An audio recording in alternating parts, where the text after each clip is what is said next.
Yo, yo.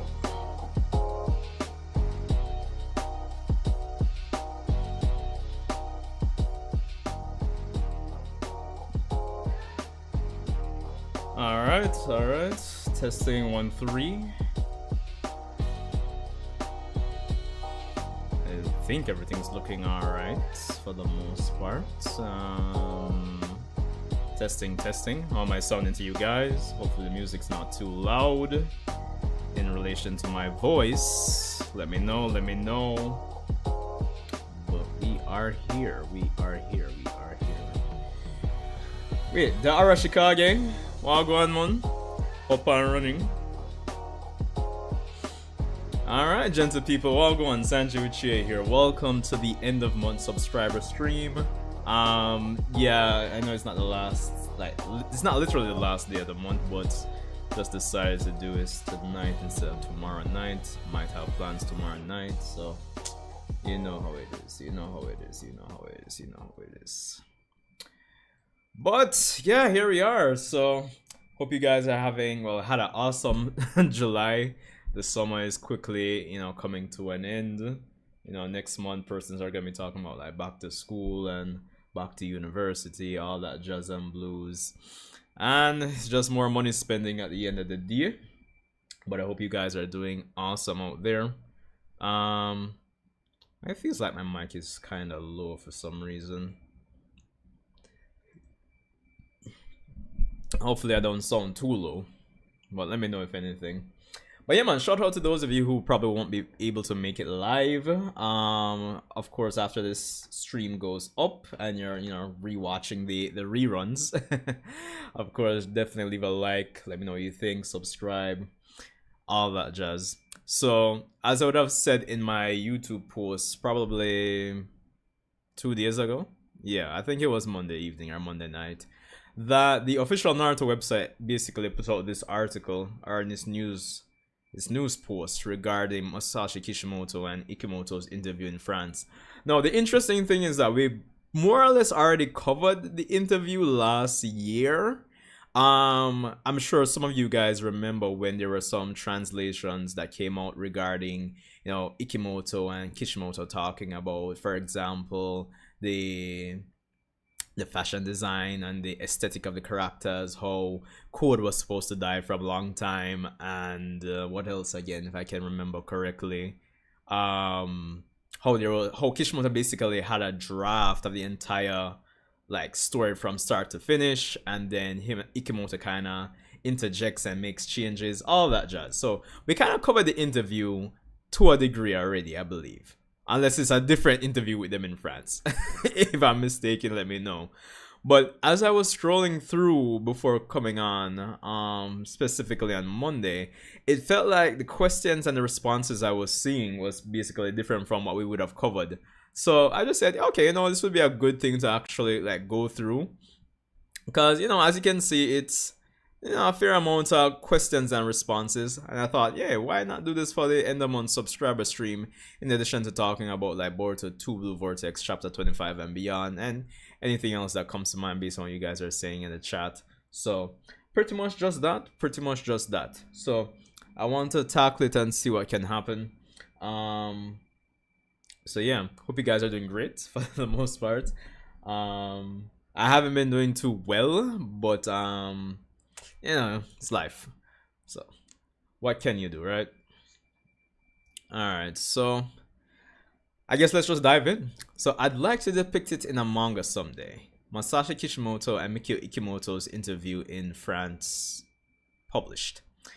Alright, so in August of 2024, the publisher Kana held an event in Paris, France called the Konoha Experience.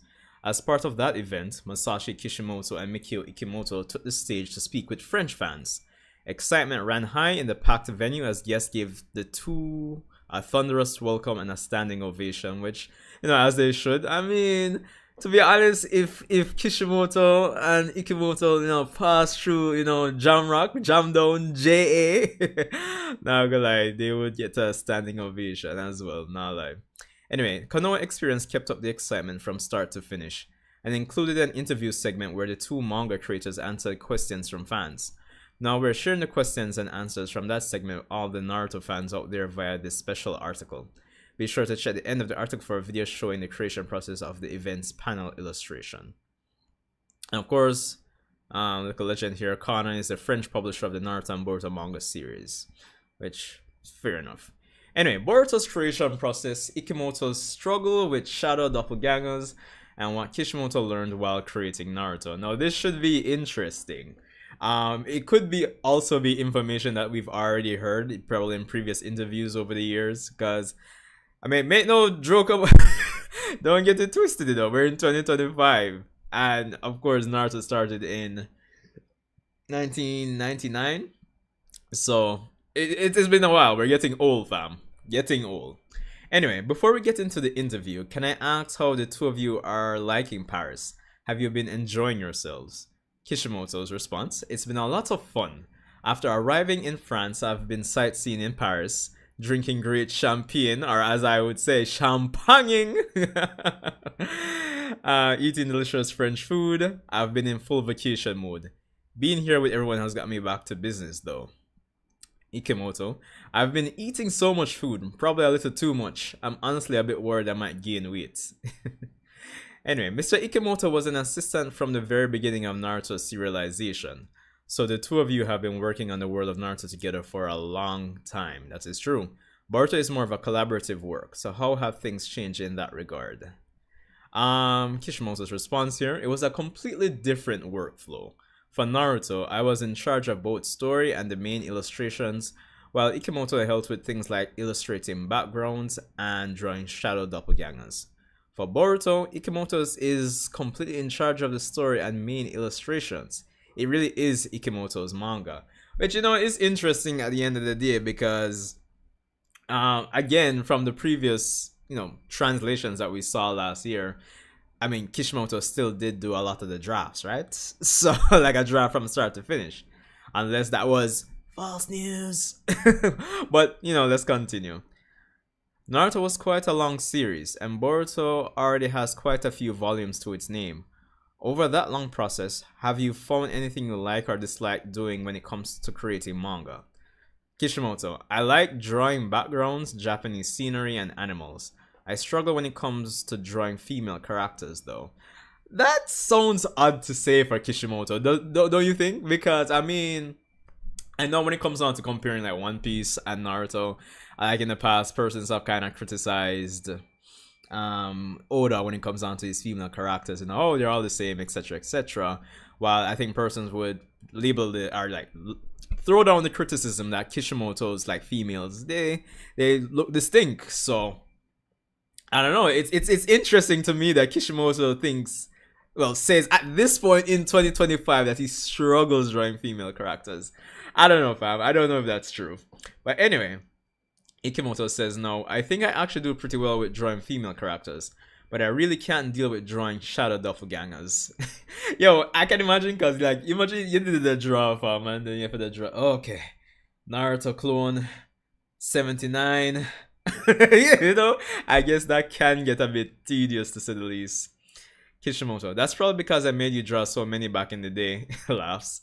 There was even a scene with around 1200 of them, so I'm not too surprised. It's ridiculous. Anyway, the interviewer is saying, no, I'm sure you're aware, but Naruto is one of the most popular manga protagonists in France. Even among the broader category of fictional protagonists, he's regarded as one of the most popular characters across multiple age groups. Naruto ended some time ago, but what do you think about its enduring popularity? Alright, so Kishimoto is saying here, it's been about 10 years since Naruto ended. Well, more than 10 years. I mean, November this year marks 11 years. But anyway, yeah, so it's been about 10 years since Naruto ended. But I'm so touched to still be getting such enthusiastic... Well, sorry, but I'm so touched to still be getting such an enthusiastic welcome from all the fans here. Thank you all very much. You almost brought me to tears on stage earlier. I really, truly cannot thank you all enough. And which is to be expected because, you know, as anime and manga get more popular, like internationally, when you think about it, there's almost always going to be this turnover of persons just getting into Naruto. in the grand scheme of things, you know. So it's not too surprising, even after like 11 years, it's still so popular. I mean, a lot of series like way after they're done are still really popular. I mean, even more recently, I watched the Gundam Wing like 30th anniversary. Like, I'm telling you, man, a lot of these series are just they're very enduring. They just last the test of time. Classics, you know. Anyway, so Naruto is probably one of the most well-known ninja stories in existence. But was there any specific moment when the extent of its popularity really hit you? Alright, so Kishimoto says, I mean, I never expected it to run so long at the start, nor did I expect it to become so popular in countries outside Japan like France. When I see the reactions of fans such as you all, I can really feel how beloved Naruto is, and that brings me a lot of joy. However, nothing ever goes well all the time, and I've had to remind myself over the course of the series not to get carried away with excitement, or, conversely, get bogged down in despair. It's all about that balance, fam. You know, balance. One thing I learned from creating Naruto was how to maintain my own equilibrium, balance, despite the current situation, and still live in a healthy manner throughout the series' ups and downs, which, you know, is to be expected because we hear about the working conditions when it comes on to manga creators and the deadlines. And I think there was even, it might be on Anime News Network or maybe even on the official Naruto website here, but there was something that was posted along the lines of Kishimoto's schedule when he was doing Naruto. It was crazy. Wait, Millennium up and gunning. Wagwan, man. Welcome to the stream. Anyway, so Mr. Kishimoto has previously stated that when he was creating Naruto, he was influenced not only by other anime, but also by Chinese movies, particularly ones featuring Kung Fu. Have you been influenced by similar things while creating Boruto? So Ikemoto says here, while I did watch a lot of Kung Fu movies as a child, I stopped watching them as I became an adult. Then I saw The Matrix and also heard how it had taken inspiration from Jackie Chan and Kung Fu movies, which helped me rediscover my childhood love for them. So I'd say I was pretty heavily influenced by it. Okay, interesting, I guess. Next question here. One of the unique things about Boruto is that there's a certain elegance to its character designs. How do you balance creating impactful fight scenes and dynamic movement with the intricately detailed costumes you've created? Which I think is, again, I mean, I've said it time and time again when it comes on to like these, I wouldn't want to say conflicting themes, but I guess for lack of a better term, it is like when it comes on to tradition versus the modern era, etc., etc. And just, I think just having like the characters have like this unique type of aesthetic when it comes on to their like clothing design and everything, it kind of speaks to that theme, right? So I guess, yeah, at the end of the day, this is a good question. And this is not to say that, especially when it comes on to like part 1 Naruto, that Kishimoto didn't do a good job in trying to make the character and the aesthetics of them like distinct. But when you look at like the Boruto like fashion design, so to speak, it seems more in line with, I guess, modern traditions in the grand scheme of things. I'm just saying. But anyway, Ikemoto says, I often hear things about how elaborate my style is or how hard it must be to draw so many minor details. But to be honest with you, it's not always that hard. In the same vein, just because a design is simple doesn't mean it's easy to draw. It does take time to add details, but liking the design you're drawing helps keep your motivation up. The complicated character designs have actually been a big source of motivation for me as I draw the series, so I can't say they're difficult to draw. Also, when I design a character, I start by developing their personality and how they think. Deciding what they wear only comes after that. Okay. What would this character choose to wear is something I often ask myself, since I think clothing is very representative of one's personality and mental state. Fair enough. Even if someone doesn't intend to care too much about fashion, that will be reflected in what they wear as well. So being particular about character designs and outfits is something that's very important to me. Okay. Okay, interesting. And oh, nice. Man, I have the whole setup here for the interview. All right, let's continue. Interesting. So here we go. Masashi Kishimoto and Miki Ikemoto's approaches towards writing antagonists and the importance of mentors. Now, I think should be an interesting section because when it comes on to Boruto versus Naruto, or at least in the spaces that have that conversation, I know when it comes on to villains and antagonists, that is a point of like, oh, Naruto antagonists are better, or some person might say Boruto's antagonist. For me personally, it still goes to the Naruto antagonist, right? No, but with that being said, this should be an interesting, read right here when it comes on to that, argument or discussion. Anyway, Mr. Ikemoto, while we're on the topic of personalities and mental states, there have been observations about how the antagonists in Boruto don't have the same sense of humanity that Naruto antagonists did. The readers aren't shown their past or what drove them down their current paths. Can you tell us a little bit about your thought process when it comes to creating enemy characters in Boruto? Okay, so Ikemoto has to say here, no. For Naruto, his enemies always had their own sense of purpose or belief in their goals when it came time to fight. Throughout the course of Naruto, Kishimoto explored so many backstories and origins. And just to stop there, I would dare to say that maybe before I continue reading, because I haven't like pre-read or anything like that, apart from just kind of browsing through to see if any of the previous interview translations that I saw last year were in this. But anyway, I think the monthly format kind of works against having the same type of like long, lengthy flashbacks when it comes on to the antagonist. I could be wrong. Maybe there's a way to do it. Maybe I'm just ignorant in terms of just the whole writing process. But I don't know. I think the monthly format probably kind of hurts that. But as I said, could be wrong because I mean it's been done in other series like Attack on Titan. So, but anyway, you could even say he exhausted all the possible reasons for why people could end up in conflict.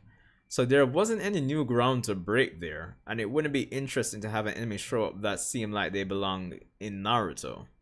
So instead, I went in the opposite direction for Boruto and came up with unreasonable antagonists, obstacles that have to be challenged and overcome for the sake of human life itself. I felt it was vital to set them apart from Naruto antagonists.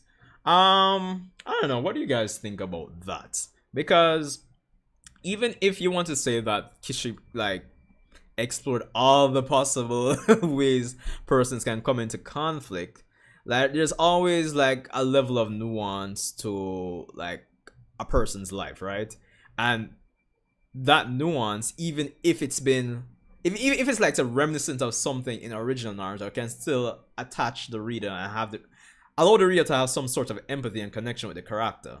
So while I do understand what he's saying, like, go the extreme opposite when it comes down to the antagonist, I still think it could have been a case where some characters could have had that Naruto flavor to a degree when it comes on to, having the reader connect with the antagonist. You guys can let me know. Maybe I'm wrong. Anyway, so Kishimoto is saying, I took all the best ideas from Naruto, so I think Ikemoto over here has been having it pretty rough. It's a really difficult series to write, so I'm always in his corner. Everyone, please give him your support as well. Anyway, in the period of time after Naruto finished but before Boruto began, which wasn't long when you really look at it, because the manga for Naruto ended in 2014, and then the manga for Boruto started in 2016. And then anime-wise, when Shippuden ended, it was like, what? Straight into the Boruto? So, it's not like a big time. But anyway. Yeah, so in the period of time after Naruto finished but before Boruto began, were there any changes to the standards for shonen manga series? Would you say that certain story elements are expected of a series that began in 2024 that weren't necessary when Naruto was first released? Okay, that was a good question. So when it comes to shonen manga, action and a compelling story are important, of course. There are lots of other factors to keep in mind. But what's vital is that the creator writes from their heart, informed by their own experiences, to create a character that is truly alive to them. They have to be able to get into the heads of their characters. To me, that's an essential element to a good shonen manga. Authors understand this fact and set out to create a long and successful serializations. Set out to create long and successful serializations, end up naturally writing like this. So I believe at its core, what's expected of shonen manga hasn't changed, essentially. I completely agree with Kishimoto, but I will add that when it comes to shonen manga, fight scenes are especially important. I also believe that antagonists should be as cool as the protagonists. If it's a battle shonen, but I guess at this point, I guess you could say shonen is almost synonymous with battle. But yeah, but I mean, not all shonen manga are, battle shonen, so it's not like you'll always have fight scenes. So yeah. But anyway, on the topic of enemies, one of Naruto's greatest strengths is his ability to reach out and offer a hand to even his vilest foes, aka taught no jutsu. Despite focusing on battles and ninjas, this work seems to hold at its core a belief that no matter how evil they are and how much harm they may cause, villains aren't simply born evil. Would you agree with that statement? Ooh, love the setup of the venue. But anyway, Kishimoto's response here. I want to believe that fundamentally all people are born good, and the circumstances of their environment are what led them astray. We change as we grow up. What's important is for children to have adults and mentors around to guide them. Depending on how they are guided, they can be led down paths of good or evil. But even if they are led down an ostensibly evil path, can one really say they became entirely evil? Perhaps not. In the end, defining what is good and what is evil is always complicated. But I think mentors and teacher-student relationships are important. In Naruto, there are dozens of mentor-mentee relationships that include characters such as Jiraiya, Kakashi, and even Orochimaru.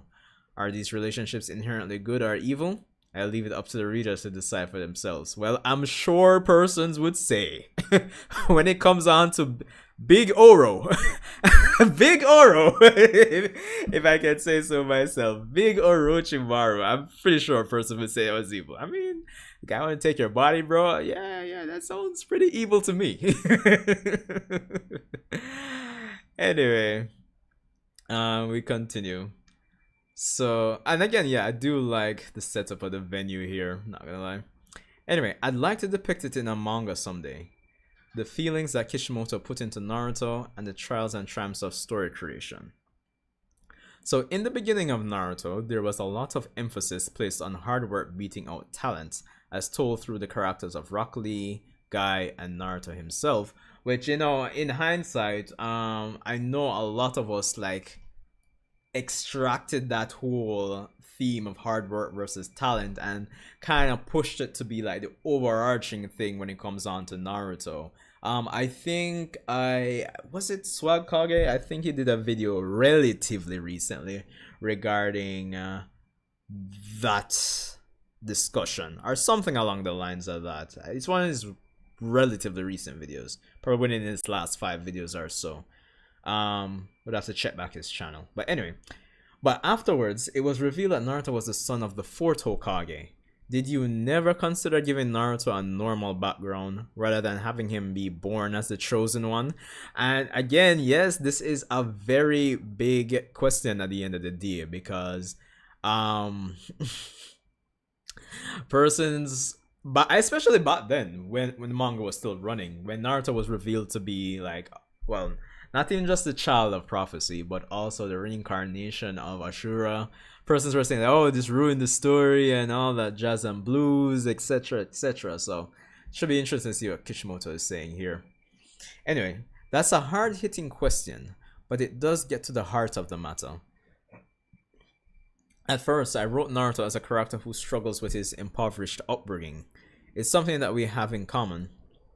Coming straight out of a rural town, desperately wanting to be recognized, but unable to find anyone willing to give me a shot. I took those feelings that defined my childhood and entrusted them to Naruto. By doing that and by working on Naruto, I slowly but surely began to gain recognition and praise from people around the world. In time, that feeling of wanting to be recognized by others had already been satisfied, and I found myself having some difficulty continuing to write him. While I was struggling with that block, I thought that maybe there could be some avenues to explore with family lineage or blood ties.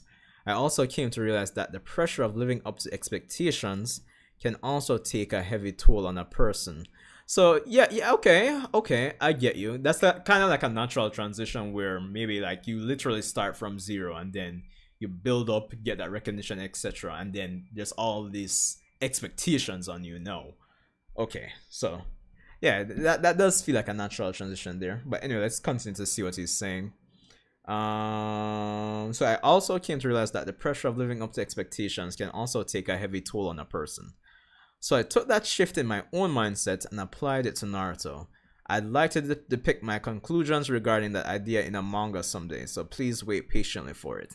Hopefully it's like a post Boruto one shot or something after Naruto returns back from frozen time or something. Anyway, Mr. Kishimoto, Mr. Ikemoto, were there any aspects of the drafting process for Naruto and Boruto that were more difficult than your other projects? Conversely, were there any parts that you were able to realize completely, just as you imagined them? And can you give us any examples? So Kishimoto here is saying, the most difficult part for me was probably the Pain arc. Okay, interesting. Pain's logic can be interpreted as righteous, but at the same time so can Naruto's. Since both characters could be seen as right, I really agonized over handling the outcome correctly. That was a really difficult period for me. On the other hand, I'm very satisfied with how the resolution of Naruto and Sasuke's conflict turned out. Okay, cool, cool, cool. Ikemoto here is saying, no, unlike Naruto, Boruto was born with a silver spoon in his mouth and had everything he could ever want. Sure, there might be some inconveniences that come with your father being the Hokage, but he didn't start off the story with a clear goal like Naruto did. In retrospect, I can see how he might not have come across as an interesting manga protagonist when viewed objectively, at least for the pre-time skip arc. Then Kawaki, who is Boruto's opposite in many ways, entered the story. He served as a driving force for the plot, and you could even say he became the de facto protagonist for some portions of the pre-time skip arc, which I think some persons would definitely agree with. Anyway, switching places with Kawaki allowed Boruto to shine as a protagonist, so I'm pretty happy with how that turned out. And to be honest, with that said, I'm kind of looking forward to more. And I think I said this before, maybe early in the year, maybe last year. Like, while it's cool to see Boruto have that Sasuke-esque, that Uchiha, coolness, he's getting stuff done, he's powerful, his power scale in the grand scheme of things makes sense, he's helping to move the story forward, he looks badass, etc, etc. But I feel like there's still something missing. Like, I want more of the interactions that Boruto can have with other characters, more of the down low moments, just to explore the complete spectrum of what his character is now, so I can feel more, I guess, empathetic and what's the word I'm looking for here? I guess connected to him. He's badass and thing and him cool, but it still feels like I could connect with him more, Yeah, cool, he switched place with Kawaki, which is good. It kind of puts him in the position to be that main character, as Ikemoto is saying here, more or less. But it feels like we still need to see more of the struggles that came with Boruto and Kawaki switching places. It still feels like it's a big deal, but it's not really a big deal. Like, if you guys get what I'm saying, from the perspective of just connecting with Boruto as a character. Like, on paper you can say, oh shit, all these things happen, the world is chasing him down, yada yada yada, but it just still feels like more can be shown when it comes on to Boruto, so I can connect with him more, So yeah, anyway. So dreams for the future. Mr. Kishimoto, the generation that made up your first fans has become adults with their own kids who also love Naruto. The series has left a profound impact on pop culture as well. Michael B. Jordan, the director of the movie Creed 3, has listed Naruto as one of his inspirations. There are even rappers who quote Naruto in their songs. It's a global phenomenon. You've become something like the Hokage from your manga. Do you have a new dream you're setting your sights on? So Kishimoto here. I don't think I really have an answer for that. Yeah, dog, the man is just chilling, dog. I know I should be working towards a new goal, but right now I want to enjoy spending time with my family. I also would like to have more chances to meet up with fans like this. By spending time with family and my fans, I feel like I'll be able to muster up the motivation and energy to start another project, and maybe even discover something new along the way. Mr. Ikemoto, you're currently working on Boruto now, but do you have any dreams that you're working towards? So Ikemoto is saying, I realized that Boruto started as a sequel to Naruto, but due to Naruto's massive presence, it's been a pretty tough road to travel. Boruto has finally emerged as a proper protagonist in his own right, but will he be a hero on the same level as his father, or maybe even surpass him? To be honest, I'm not entirely sure what will happen myself. That'll depend on the support of our readers, so please keep on cheering for us. Okay, cool. I don't know. What do you guys? Maybe I should. Yeah, I'm gonna just run this video. I'm just kind of probably turn down this and see. Couldn't be loaded. Okay, well. Okay, whatever. Guess I'll do that another time. But yeah, what do you guys think about that? Which, it kind of.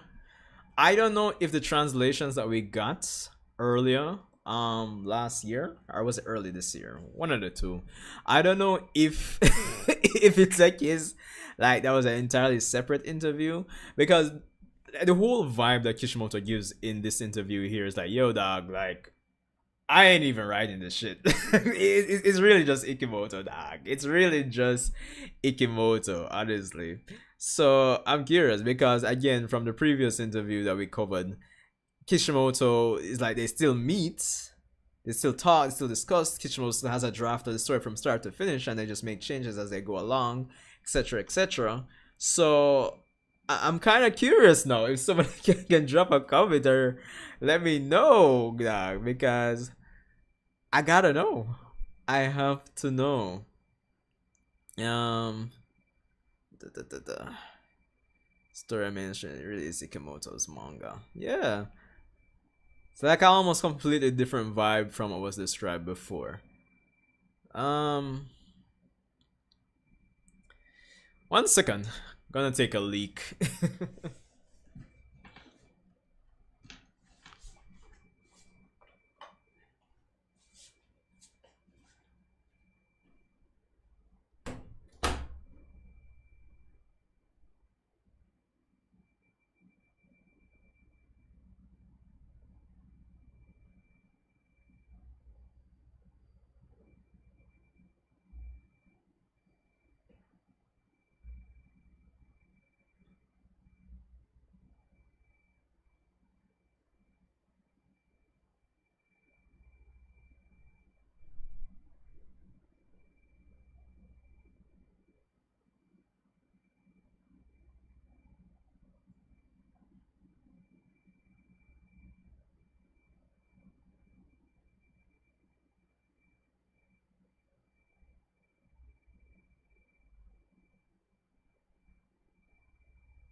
Yeah, so back at it again.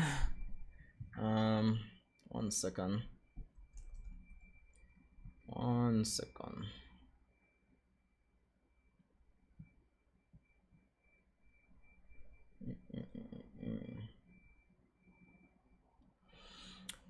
Okay, yeah, so as I was saying, that was a pretty interesting interview.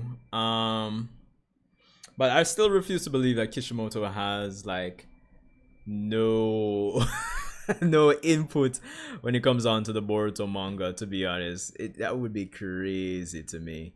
Because I mean, these days, 1 second, two blue vortex.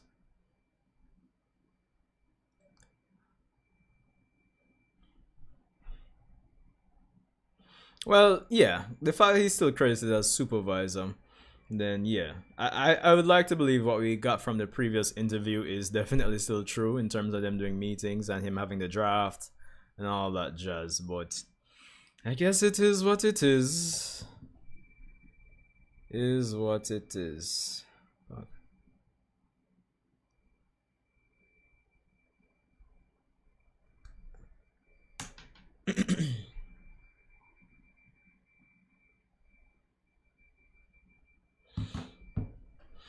So, well, it the article, if there was anything like I missed or anything you guys didn't catch while I was going through, the it's on the official Naruto website, so you can always check that out for yourself if anything.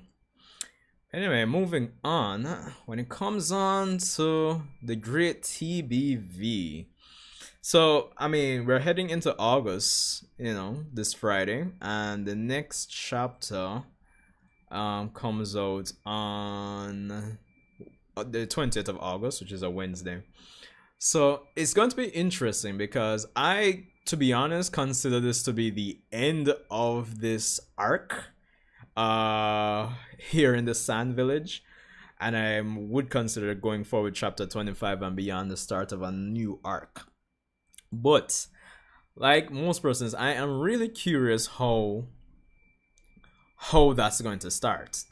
Because of course, while Kawaki, is Kawaki, and we know how the dynamic is between him and Boruto, I'm wondering if it's going to be a case where Boruto himself will be able to, stay in the village going forward, with Kawaki probably communicating to the higher ups like, yo, we have this issue.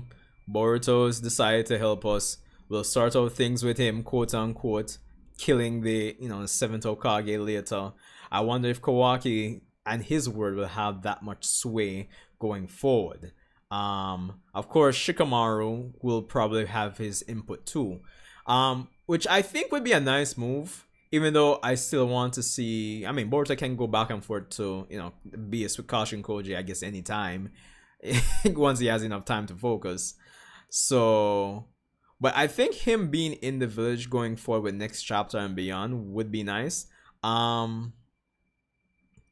Just for the sake of having him interact with certain characters and to see how he feels about kind of explore the nuances of him and Kawaki's life being switched, kind of like I was saying there based on the interview that we were covering a while ago, where Ikemoto was saying, oh, it's a good thing they switched. So I'm kind of curious, or I think it would be a good move to have Boruto kind of just be in the village for a little bit. Even though, of course, when it comes on to the next arc, it would be the star players being like, Ada, definitely Damon. We're 24 going 25 chapters in, and Damon, I don't care if he's a Otsutsuki or yada yada, or I'm still number one. Free time skip has yet to have a fight. So definitely with Mamushi being on the move, definitely Damon, Ada will be big players in the next arc. And I think I wouldn't be surprised if Sumere gets some nice screen time when it comes on to the next arc, because of course Ada's involved. Of course Sarada got her recent Mangekyo Sharingan power up. We did have Sumere kind of reacting like, oh, Sarada, did that, she awakened or whatever. So I wouldn't be surprised if Sumere gets some nice screen time. And of course, those two characters will always be tied to however things are going to end with Ada. So there's that. But I'm really interested to see how the politics are going to play out, with Boruto probably coming back and maybe staying in the village for a little bit. It would be interesting to see him have some interactions with Himawari at the Uzumaki residence. That would be interesting. That would be cool.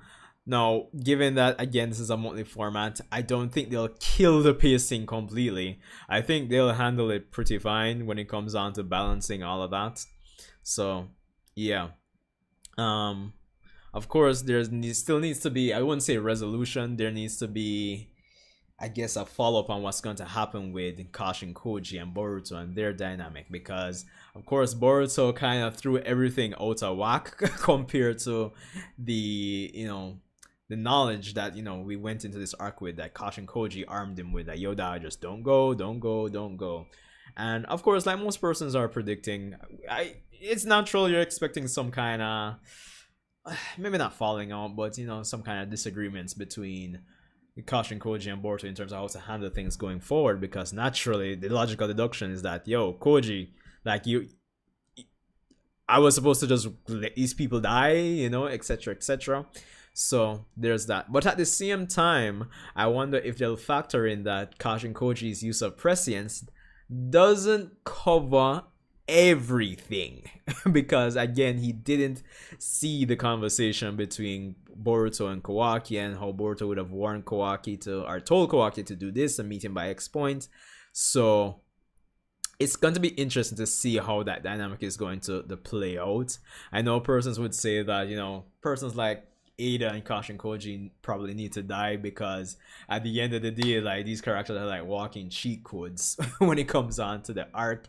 I wouldn't necessarily say they kill the tension, because with everything involved, I think the tension is still there, but it should be interesting to see how Ikemoto is going to handle that going forward.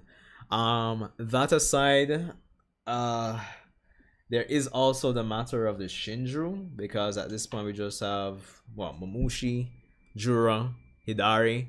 So it's going to be interesting to see what's going to happen going forward. Will Jura try to make more Shinju? Because he could easily do that. It would be no problem to just drop into a random village and like eat some shinobi, no pressure, turn them into trees, get some evolve divine trees coming out. But I don't think Jura is going to do that. And it brings up the question, is that how much longer will the current antagonists be on the board? How much longer before we kind of move to something else? Because I'm sure you've kind of felt it, you've kind of tried to predict it, but it feels like the Shinju are more like stepping stones to like the next big thing, like a one big preparation for the next big enemy in the grand scheme of things. Because yeah, they're chilling, they're learning. Maybe there will come a time where they're like, okay, we're going to be like 120% proactive in what we want to do, instead of we've acquired enough knowledge, etc., etc. So let's just do this shit. But I don't know. It feels like the more time goes on, it feels like we're gonna eventually move on to somebody else. I mean, the cliche thing, of course, Moratsuki are one thing. I mean, Code is still there in the background somewhere. So maybe even for the next arc, we could probably get some Code action back in. So there's that too.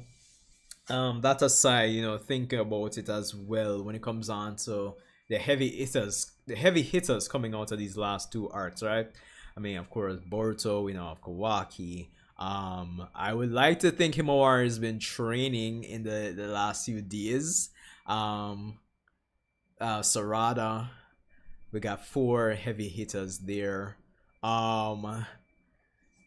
So I mean, the concern, or even going forward, the question is like, how do we get other characters up there too? I guess you could say Kashin Koji maybe is up there too, maybe. But of course there's Damon, so the top 5, quote unquote. But given that there's no big future where, right now at least, where the characters succeed, well, then again, the future has changed. So all the possible futures that Kashin Koji, he needs a new download. But before this arc, I guess the logical assumption would be nobody was able to beat Jura in any possible future. It's either that, or he just consume Boruto and that was it, or consume Kawaki and that was it. So yeah, but I'm kind of curious if there will be other characters that will get a power boost, and similar to my concerns based on the power scaling and Sarada beating Ryu, etc., etc. I'm hoping that's handled in a believable way and not some kind of random ass pull. Oh, Denki comes out of nowhere, I got the Otsutsuki Slayer armor or some some foolishness like that.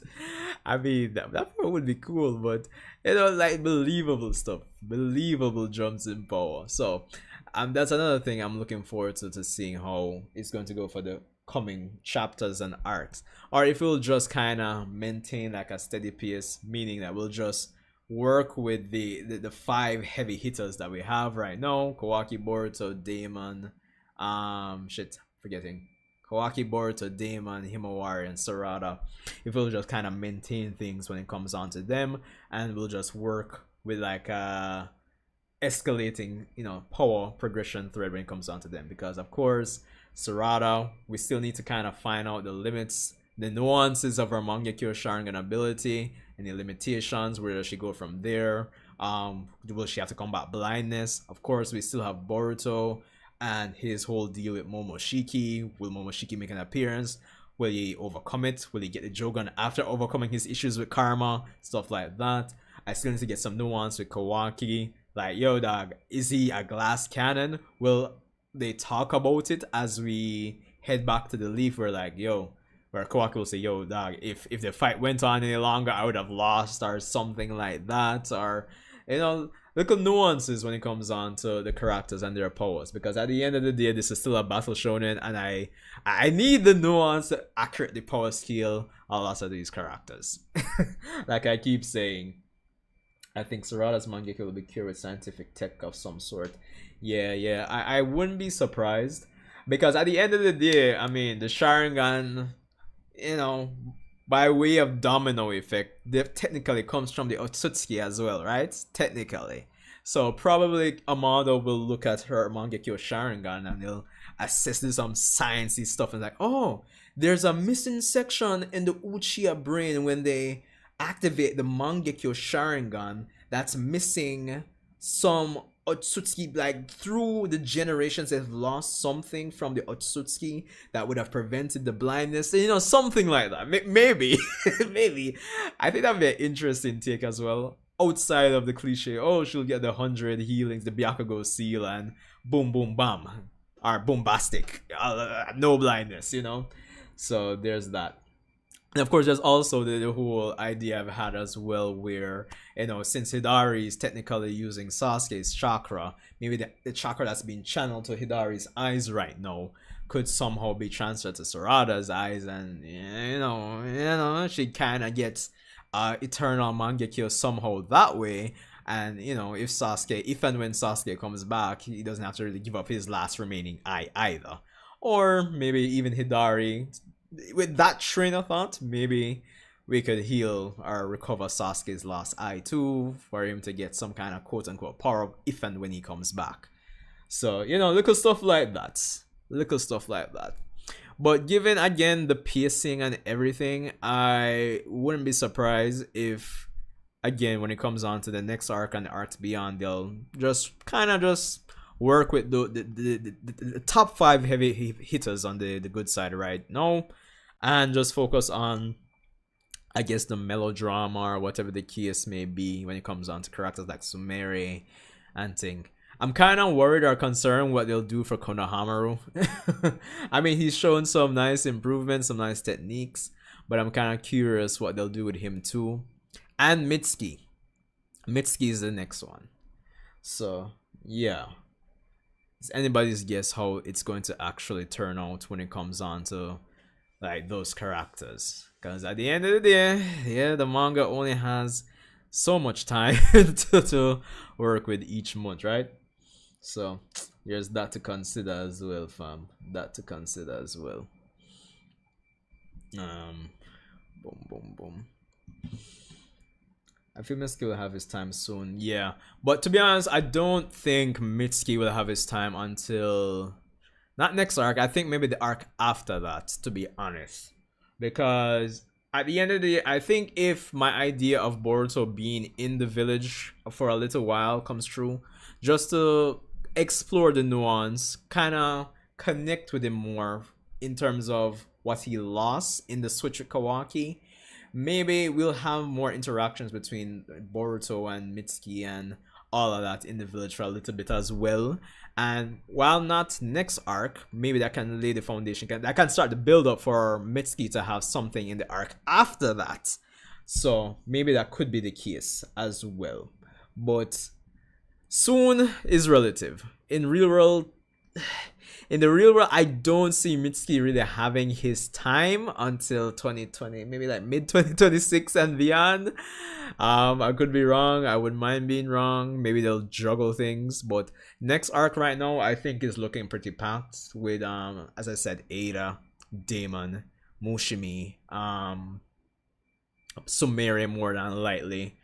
And then, of course, in the background, you'll probably have the political stuff in terms of how to handle Boruto going forward, seeing what Kawaki will do, and if that's, if there will be some synergy between how Konoha goes forward with Shikamaru, Kawaki, and the elders, and even the feudal lord, because we saw that meeting between the feudal lord and the elders, like, yo dog, how comes you not kill the man yet, bro? Like, we not have him, dog. Naruto was like a brethren, bro. Like, man, wagwan. So it's going to be interesting to see how that's going to be handled. So I'm curious. Is it get over Damon and Mushimi hurdle? I sense in the next 3 chapters, like at the end of next chapter. Yeah, true. That could be the case. Because I was gonna say maybe, yeah, I think three chapters might be a good time frame given the pacing, because I think from chapter 1 we've only had so many moments to quote unquote breathe, and it's just been almost full speed ahead. So I think in 3 chapters, yeah, I think that would be a good amount of time. But yeah, I agree, Millennium. We definitely need some downtime. This is why I'm up for the idea of Boruto being in the village probably for next chapter, give or take. So there's that. And you know my style already. Like, I love converting like these Boruto chapters into what they'd be if they were like a weekly. So 3 chapters, that's like maybe even more than a regular like weekly series volume. So yeah, I think that's a good amount of time for us to kind of get some downtime, start building up and ramping back up. So there's that. So we can definitely look forward to that. So yeah, 1 second again, I need to take out the trash. It's starting to kind of smell up in here.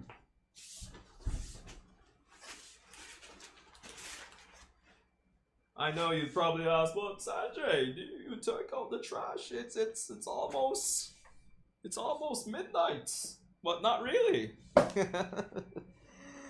So yeah, but no. Let's see how it kind of shakes down for the most part. I'm looking forward to seeing Damon like do shit, bro. The kind of problem.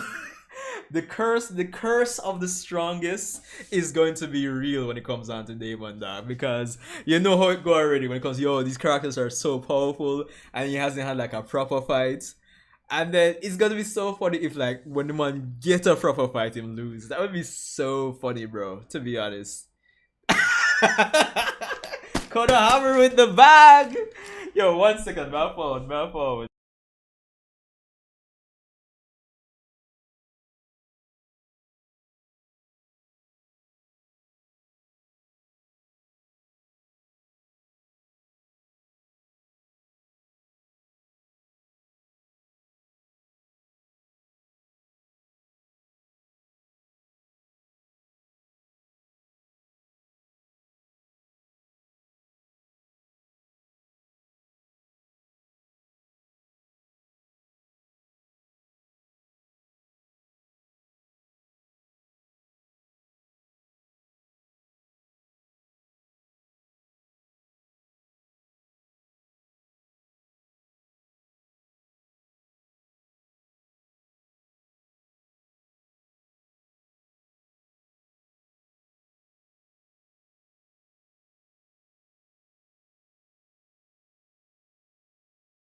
Sorry, back at it again. So yeah, like it'd be funny if Damon like just loses. Like it'd be crazy, bro. I probably will have like a good run, and then some foolishness happens. Like, oh, Ada's about to get attacked, and then Damon jumps in the way, and then it's just hit with a move that kind of causes him to lose in one hit or something. Or who knows? Who knows? Maybe some weird shit happens, and Damon gets turned into a tree, and then he gets turned into a tree, and it's like, ah, Damon's will is too strong. Like he still retains his personality. Or some foolishness like that. I'm just kind of talking on my ass right right now. Yo, oh my god, jeez, please. But yeah, fam. How do you think Mushi will counter the reflection ability? Um, I mean, as it stands right now, the reflection ability only works well, as I say, he has to be like making physical contact with somebody, right? So, I mean, if Damon's fighting one on one, wait, hold on, 1 second, because I probably need to bring up a previous chapter, like when Damon just came to Konoha, because I could have sworn there was a scene when Kawaki was thinking about punching him and he got he got reflected on him, but I don't recall Damon making physical contact with anybody at that point. I think it's chapter 75, I think.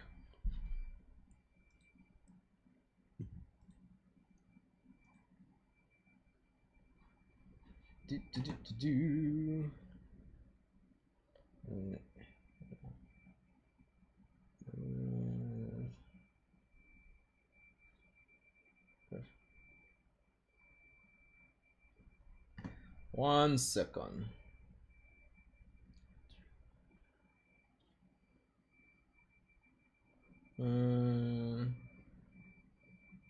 Touching him.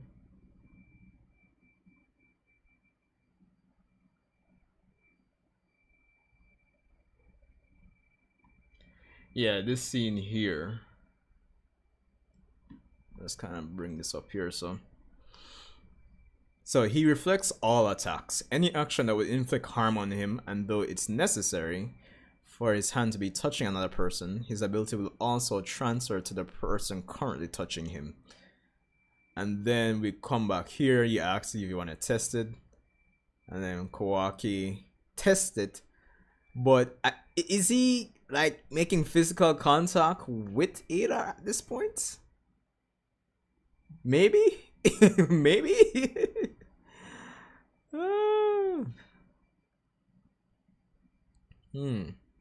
I don't know. Seems sketchy. But this line here, in terms of the person that he's currently making contact with, in terms of the ability to transfer into them, I wouldn't be surprised if Mushimi probably has knowledge of this, to be honest. Because of course, yeah, Mushimi, like, he's based on bugs, so of course he knows the weakness of it.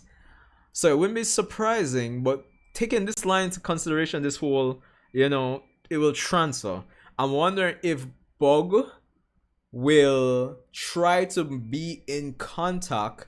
Like, there'll be probably like a scene where he puts maybe some wood style covertly on him, and then he temporarily, if I'm interpreting what this line is saying properly, I would imagine then Mushimi would temporarily have the same ability as Damon, and then it would be able to reflect back on them. That could be it. That could be. I could be onto something there. Maybe.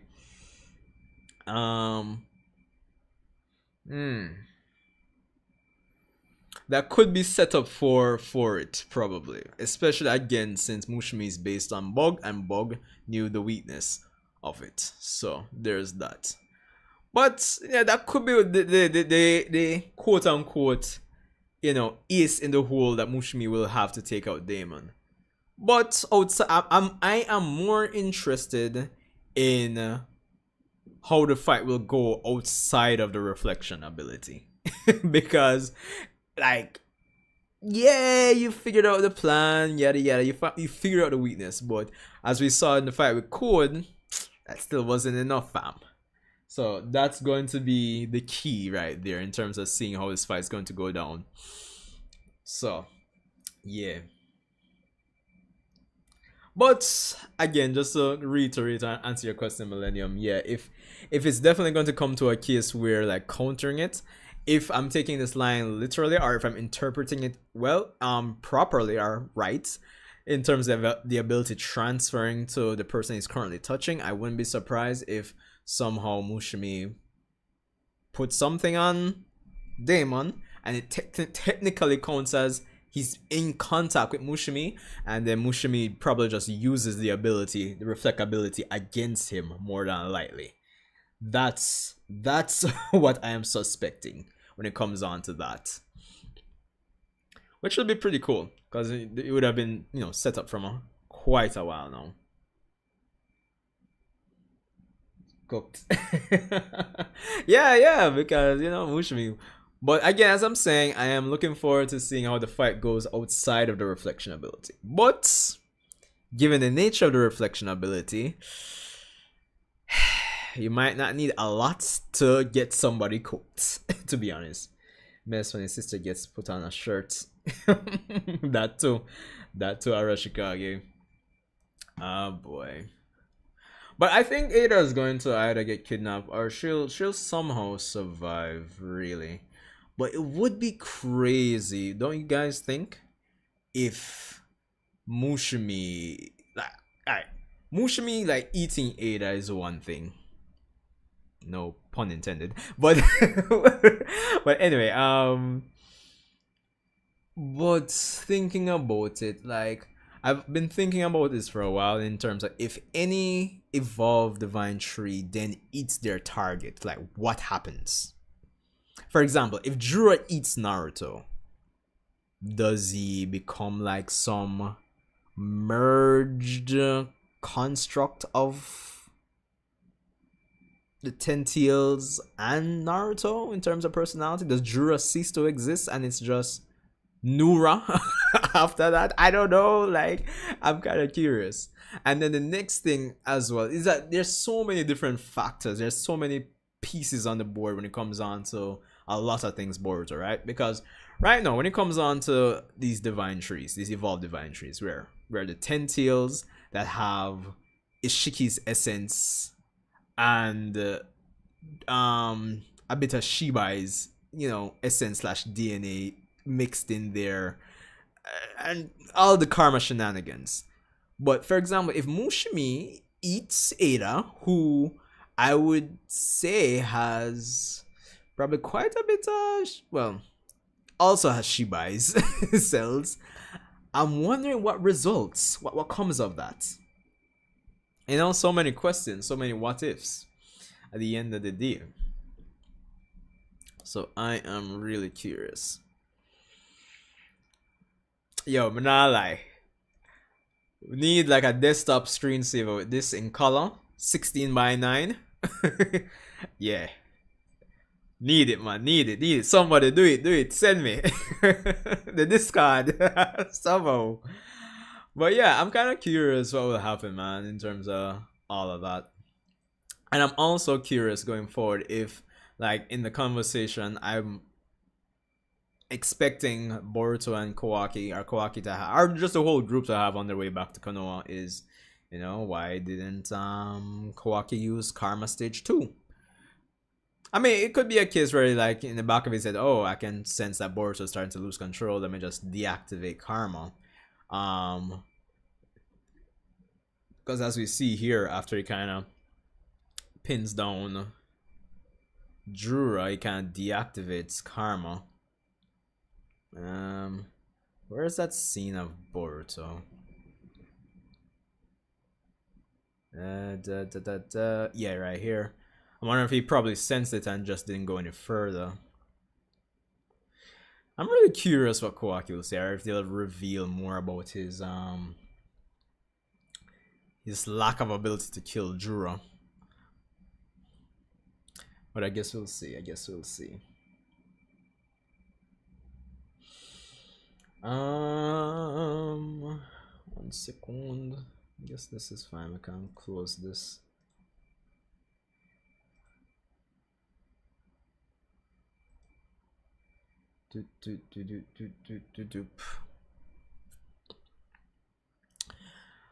But question, guys, what do you think Jura's next move is going to be?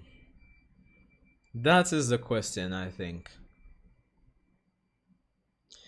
Because this man is, and I know Mello, I know Mello complains about this in terms of Jura having his objectives and just not being proactive in getting them done. But I'm really wondering what his next move is going to be in all of this. Again, Mushimi's on the move. Hidari's, learning, Gen Z stuff, I guess. And like, this is the reason why I say these characters kind of feel like a stepping stone to the next big threat, which probably won't be here until the next 3 arcs, but my prediction. But I don't know. I don't know.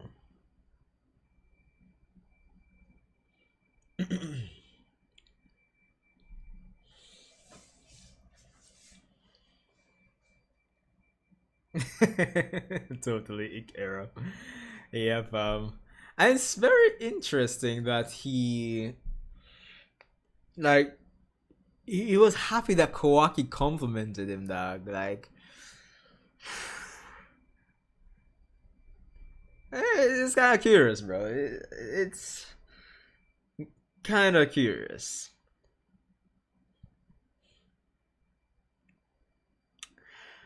That aside, though, this is what the second time Boruto's karma is acting up.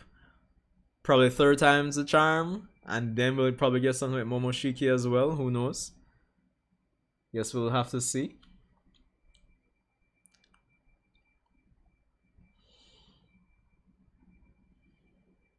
Guess we'll have to see. Anyway, 1 second there.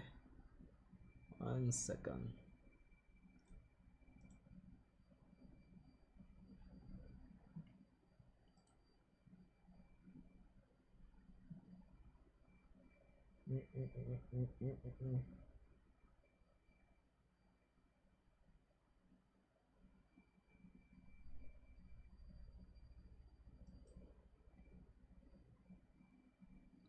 Koji is gonna want that clarity that Bart has been working with. Well, yeah, that's a good point. I mean, they were already hunting, but I guess they'll probably be more proactive at the end of the day. I still don't see Koji being in danger right now, to be honest. I think he's still safe for now. I don't know if there's anything that can be gleaned or extracted from this last fight that would have given away his location. So I'm not sure what they would do to actually get that information or even find Koji, or I'm just saying, I don't know. So it's anybody's guess at the end of the day. Right now, Koji, right now is just, to be honest, just the little disagreements are probably the upcoming disputes between him and Boruto. That's what I am expecting right now. Nothing else right now. If Koji is to be in danger, I don't think it's going to be in the upcoming arc. I think it'll be the arc after that as well. Or maybe if it's the upcoming arc, I would predict it's going to be closer to the end of the arc. Something's going to happen to probably reveal his location or something. So there's that. Because, like how they say, anything that happens to Naruto might happen to Sasuke, etc., etc. It depends on how things happen with Ada and Mushimi.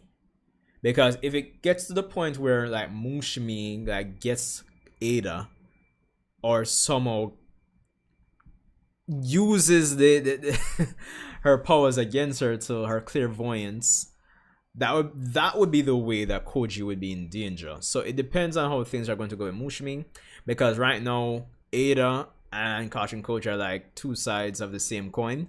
So it depends on what's going to happen with Ada first. That's my prediction. If he eats her and then boom boom boom has the Senrigan and again can pinpoint Koji, then yeah, then after that. But again, that wouldn't really happen until closer to the end of the upcoming arc. So that's just my 2 cents when it comes on to the fate of Koji going forward. But yeah, but that's pretty much all I have in terms of like my predictions right now. As I said, Boruto probably being in the village for a little downtime, a little bit of the political stuff. The elders, feudal lord Shikamaru Kawaki, probably putting a word for Boruto. Probably they'll work together. Probably explore the nuance of Boruto losing everything in another way because I think that's needed right now or at some point because yeah, I think persons like Boruto is cool, badass as I said, but for me personally, I just feel like there's still something lacking. The whole losing everything kind of, it's not a nothing burger, but at the same time feels like a nothing burger. So I think probably Boruto in the village will kind of help out with that feeling that I have at least personally. So there's that.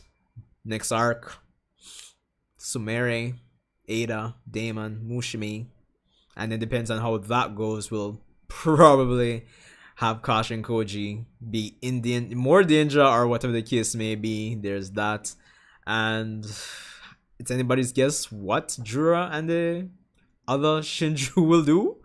But again, they just feel like stepping stones to the next thing. So I don't know. At some point, I do see that Ikemoto and Kishimoto will start phasing them out. But that's just my 2 cents. So yeah. And of course, the interview was nice. Of course, you guys can definitely recheck it out. Don't think I missed any questions. So yeah. Well, that's all I have for this one, guys. I think there's gonna be more Shinju for the time being. That's one thing I was wondering, which is why I kind of mentioned earlier if Jura's just going to like pop into a Shinobi village and just make some more. But I don't know, the way he was just like so nonchalant about Ryu and Matsuri just getting getting taken down. I don't know. I don't even get the vibe that this man wants to like find replacements in the grand scheme of things. Because I mean, when you think about it, right?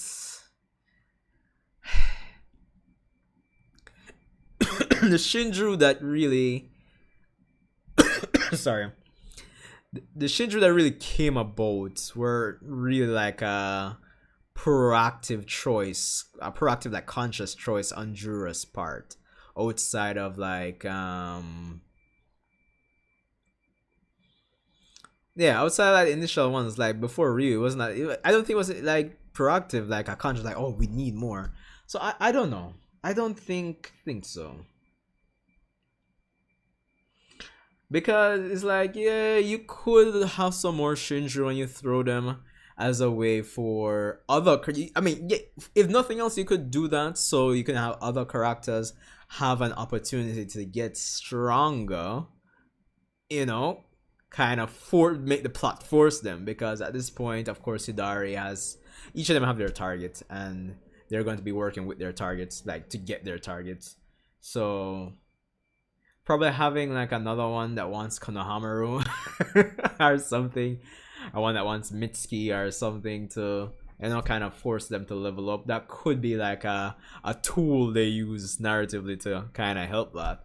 But it just feels like we could have gotten more from Ryo Matsuri, but do you really like miss them? Like, if we don't get them back, it's like it almost feels like whatever to me, to be honest. So I don't know. I don't know if Ikemoto is going to want to like really let's handle more of them, I don't know. I think he might just fall back on the interpersonal and melodrama as well to kind of keep engagement. But I don't know, man. Sorry. So that's just my take. But as I said, let's see how it kind of pans out. Cause I don't know.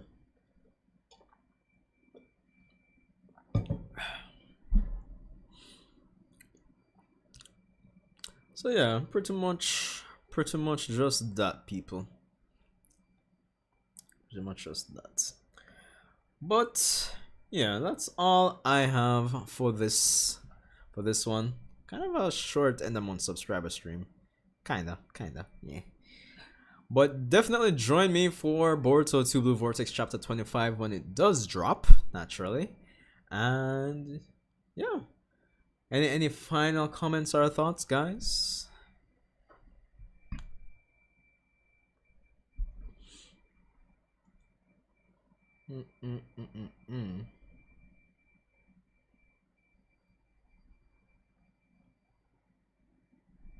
Is this something though?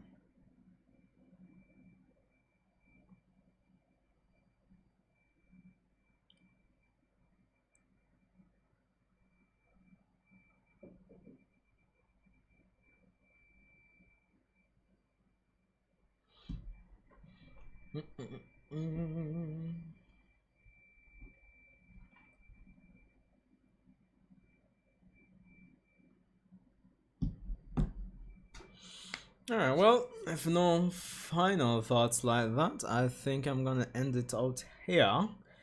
And then I still got work tomorrow, so basically just prep for work. But respect for jumping or coming on, guys. It's been, I think this was good, between just talking about and predicting what's going to happen for next time. So, and the interview, which again I think is pretty good, especially, you know, just before I even wrap up like fully here, even when hold on, even like Ikemoto's like feelings about Boruto as a protagonist compared to Naruto, I think that kind of encapsulates in some shape or form the person who have the extreme thoughts like, oh, like Boruto will just, it just won't hit like Naruto. So I guess some persons might take it as a reinforcement of that mindset.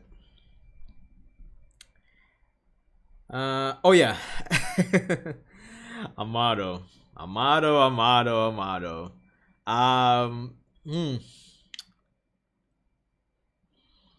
Let's wait to see. I feel like I don't know. I don't know how to read Amado right now, but there is that Amado side plot. Akibi. Will Akibi become like some Otsutsuki? Guess we'll see. But it's gonna be fun and interesting, so let's wait. Let's wait and see. But anyway, that's all I have for this one, guys. Respect for coming out. Definitely leave a like, share out the stream. Yeah. So, Sandro Chia, and I'll see you guys in the next one.